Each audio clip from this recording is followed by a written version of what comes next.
Assalamualaikum warahmatullahi wabarakatuh. Perkenalkan, nama saya Ayu Ardila Utami. Baiklah, pada kesempatan kali ini saya dan rekan-rekan saya akan menjelaskan tentang materi penjajahan dan akibatnya bagi Indonesia.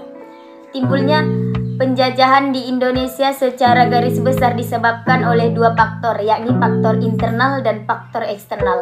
Faktor eksternal adalah kondisi yang terjadi di Eropa hingga memungkinkan terjadinya penjajahan di Indonesia, tidak lepas dari masuknya bangsa Barat ke Asia Tenggara.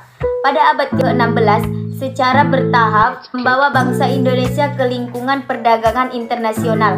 Dan bersamanya dengan itu pula, secara tahap demi tahap, kekuasaan asing mulai masuk ke tanah air. Seperti contoh, 1. Perkembangan keyakinan akan kebenaran.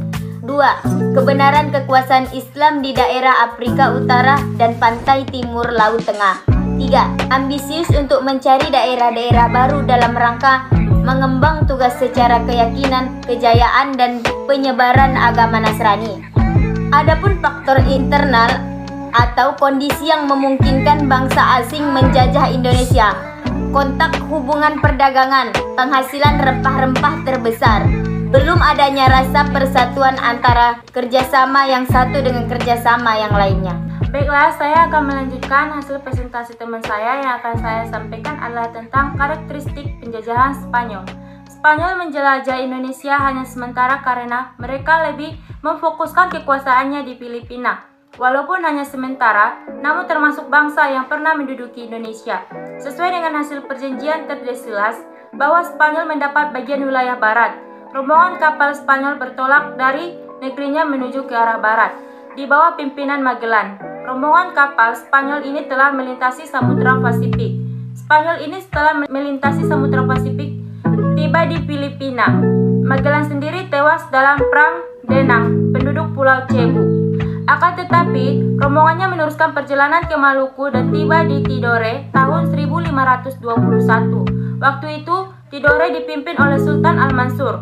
Rombongan Spanyol ini disambut baik oleh Sultan Tidore dengan ramah tamah. Hal ini disebabkan Tidore sedang berselisih dengan Ternate. Maka Tidore mencari dukungan seperti halnya Ternate didukung oleh Portugis. Persaingan antara Tidore dengan Ternate semakin meningkat. Di balik itu berlangsung permusuhan antara Portugis dengan Spanyol. Namun akhirnya antara Portugis dengan Spanyol membuat kesepakatan, dan dari hasil kesepakatan itu Portugis memperoleh Maluku sedangkan Spanyol memperoleh Filipina. Saya akan melanjutkan materi dari teman saya yang kedua, karakteristik penjajahan Spanyol. Spanyol menjajah Indonesia hanya sementara karena mereka lebih memfokuskan kekuasaannya di Filipina. Rombongan kapal Spanyol ini setelah melintasi Samudra Pasifik tiba di Filipina. Rombongannya meneruskan perjalanan ke Maluku dan tiba di Tidore tahun 1521. Waktu itu Tidore dipimpin oleh Sultan Al-Mansur.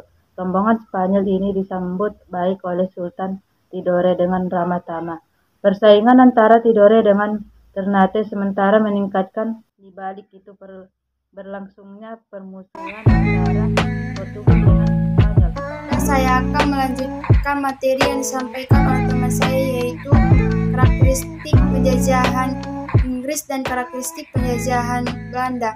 Karakteristik penjajahan Inggris yaitu pelayaran orang-orang ke kawasan Asia Tenggara dan dunia Timur pada umumnya tertinggal jika dibandingkan dengan pelayaran orang-orang Portugis, sehingga pada akhirnya harus menarik diri dari wilayah Nusantara dan memutuskan perhatiannya di India.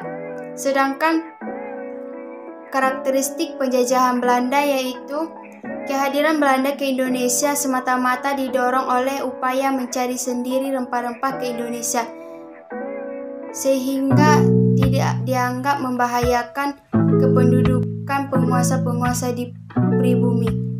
Baiklah, di sini saya akan melanjutkan materi dari teman saya. Yang kelima, karakteristik penjajahan Jepang, di mana kehadiran Jepang di Indonesia tidak lepas dari sejarah perkembangan Jepang sendiri. Karena Jepang dianggap telah membebaskan Indonesia dari penjajahan Belanda, dan rakyat Indonesia menganggap Jepang sebagai saudara tua zaman Hindia Belanda, kaum nasionalisme yang selalu ditekan dan mengambil sikap non-kooperatif. Dan akibat-akibat dari penjajahan yang dilakukan oleh Spanyol, Portugis, Inggris, Belanda, dan Jepang berpengaruh besar terhadap kehidupan di Indonesia, diantaranya di bidang ekonomi, politik, ideologi, dan sosial budaya. Kiranya cukup sekian presentasi yang kami lakukan. Kurang dan janggalnya kami mohon maaf. Wabillahi taufiq wal hidayah. Assalamualaikum warahmatullahi wabarakatuh.